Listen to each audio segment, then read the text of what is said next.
Programme में एक बार फिर खुशामदीद नाज़रीन। जो सैलाब के हवाले से सूरत हाल थी जंग में, और इसी के साथ साथ मुल्तान के अंदर जो सूरत हाल है, फिर सिंध के अंदर अगर बात करें तो नौशेर व फ़ेरोज़ के हवाले से जो वहाँ के मनाज़िर थे और जो लोगों की शिकायतें थी सहूलियात के हवाले से, वो भी हमने आपके सामने रखी। अब जो हाल ही में पाकिस्तान तहरीक इंसाफ ने इस्तीफ़े दिए और स्पीकर कौमी असम्बली साहब का एक बयान भी आया कि वो इस्तीफ़े मंजूर नहीं करेंगे। फिर आज जो एक मुस्तफ़ा नवाज़ खोखर साहब ने एक दरख्वास्त भी सुप्रीम कोर्ट में दायर की है। इन इशूज़ पर हम गुफ्तगू करते हैं। वज़ीर ममलकत खियलदास कोहिस्तानी साहब और नईम हैदर पंजोता साहब PTI के सीनियर रहनुमा हैं, सीनियर वकील हैं, उनसे हम गुफ्तगू करेंगे। सर बहुत शुक्रिया आपका वक्त निकालने का।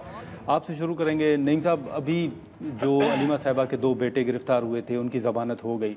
अदालत के हवाले से आपके तहफ़्फ़ुज़ात रहे हैं, ये जो रिलीफ मिल रहा है या जो आपके हक़ में फ़ैसले आ रहे हैं, कहा जा सकता है कि आपके तहफ़्फ़ुज़ात कम हो रहे हैं अदलिया के हवाले से? बहुत शुक्रिया नादर गुरमानी साहब, आपने मौका दिया। कोई तहफ़्फ़ुज़ात कम नहीं हो रहे जी, कोई रिलीफ नहीं है, उनके पास कोई एविडेंस नहीं थी। जिस तरह शारेज़ और शेरशाह को उठाया गया, एक को घर से और यानी उसके फैमिली थी मौजूद वहाँ उसके सामने, और दूसरे को रोड के ऊपर गाड़ी से निकाल कर जिस तरह उठा कर लेकर गए हैं, और एक पूरी हाइप क्रिएट की गई कि बड़े जेली अकाउंट्स निकल आए हैं, वो को अकाउंट्स को उसकी सरबराही कर रहे हैं, उसकी सुपरविजन कर रहे हैं। हाँ। बाबा कोड है, फलाना कोड है, तो वो तमाम का नेटवर्क इनके पास है, जो रियासत मुखालफ ट्वीट्स करते हैं, रियासत मुखालफ कैंपेन चलाते हैं, और ये मुल्क दुश्मन है, और ये पता नहीं क्या क्या बातें की गई। आज अगर फैसला है, उस फैसले के अंदर देखें किधर हैं वो अकाउंट्स, किधर हैं वो जो कह रहे थे कि ये मास्टरमाइंड है, कहाँ है एविडेंस। 2.5 साल के बाद एक के पास डंडा बरामद करके ये कह रहे हैं कि उसके पास से हमने डंडा बरामद कर लिया। वो डंडा उसने छुपा के रखा हुआ था, वो डंडा उसने किधर रखा हुआ था। यानी कोई हद होती है झूठे केसेस बनाने की, पॉलिटिकल विक्टिमाइजेशन की। 7 लोगों ने बयान हल्फी दिए शारेज़ के हवाले से कि वो चतराल के अंदर था, तब जाकर उसकी जमानत हुई है। इस शेरशाह के खिलाफ कोई एविडेंस साबित ही नहीं हो सकी कि वो कहें कि इसने कहीं पर हमला किया। अब खड़ा रहने के ऊपर आप किसी को 50 साल थोड़ी जेल में रख सकते हैं। हाँ। कि वो वहां पर खड़ा था, मौजूद था, उसकी वीडियो आ गई। लेकिन तो ये पॉलिटिकल विक्टिमाइजेशन है। अदालतों के पास कोई सबूत नहीं है। जिस टाइम भी कोई जमानत मिलती है, कोई भी किसी जगह के ऊपर बरीयत होती है, तो उसे आप ये ना कीजिए कि अदालतें जो है वो आजाद काम कर रही हैं। 2 हाई कोर्ट के जजेस का लेटर लिख चुके हैं। आज अतर मिनल्ला की तकरीर सुने, 6 जजेस का लेटर देखें जो सुप्रीम कोर्ट को लिखा गया। सरगोदा के जज अब्बास जिन्होंने लेटर लिखा लाहौर हाई कोर्ट को, इंसदाद दहशतगर्दी अदालत के जज इजाज, उन्होंने जो अपने तहफ़्फ़ुज़ात पेश किए, वो तमाम सबूत हैं जो अदलिया खुद कह रही है कि 26वीं तरमीम के बाद कैसे हमें जो है वो प्रेशराइज किया जा रहा है, हमें काम नहीं करने दिया जा रहा, हमें अपनी आईनी जिम्मेदारी नहीं निभाने दी जा रही। जो बात जज करता है जी, उसके खिलाफ कंपेन की जाती है, रेफरेंस फाइल किया जाता है, उसको घर हाथ धो के जाना पड़ता है। ये आपका निज़ाम इंसाफ और आपके मुल्क के अंदर अदलिया काल।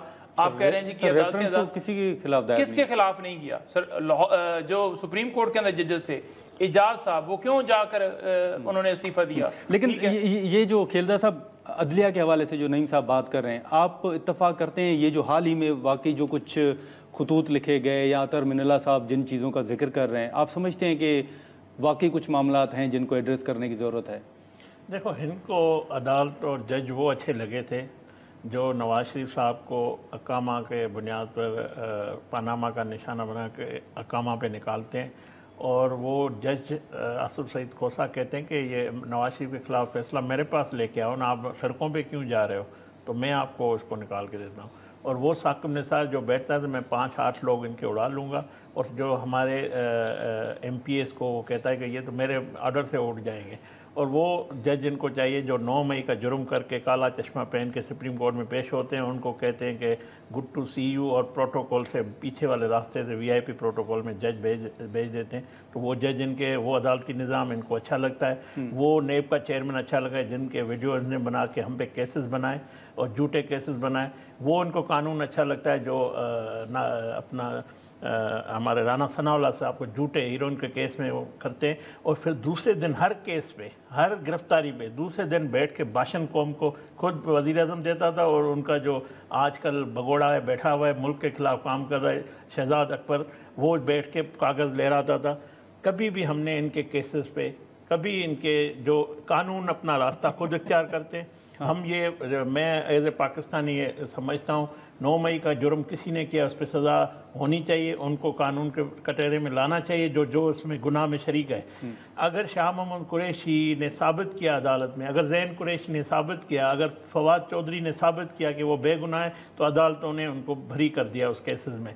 तो मैं समझता हूँ ये अदालतों का कानून का इंसाफ, कोई भी शख्स अगर मुल्क दुश्मनी में सरगर्मी करता है, वो रियासत का इदारों का काम है कि उनको आइडेंटिफाई कर। मेरी ख्वाहिश पे जिस तरह ये बता रहे हैं बड़े मासूम हो के मेरे नईम पंचोदा साहब के, इस तरह गिरफ्तारी हुई, इस तरह भाई मरियम नवाज साहबा जेल में गई थी अपने वालिद मोहतरम से मिलने, बेटियां उसकी साथी जेल के अंदर उसके सामने, वालिद के सामने उसको अरेस्ट किया। आप बाहर आने देते, वो घर पहुंचने देते, आपने हमारी माओं बहनों बेटियों का ख्याल नहीं किया। हम तो ये आज मैं हमेशा कहता हूँ, मैं कहता हूँ किसी की चादर चौदीवारी का तकद्दुस पामाल ना होना चाहिए, कितने भी उन पे इल्जाम। लेकिन आज भी तो खवातीन जेलों में है, बुशरा साहबा जेल में है, यास्मीन साहबा जेल में। अगर कोई भी शख्स पाकिस्तान का, इसमें खवातीन के कार्ड खेलने की जरूरत, अगर किसी पे इल्ज़ाम है, किसी पे जुर्म है, ये तो सज़ा याफ्ता है ना। अगर बुशरा बीबी कर रहे तो ये भी मेरा काम नहीं है।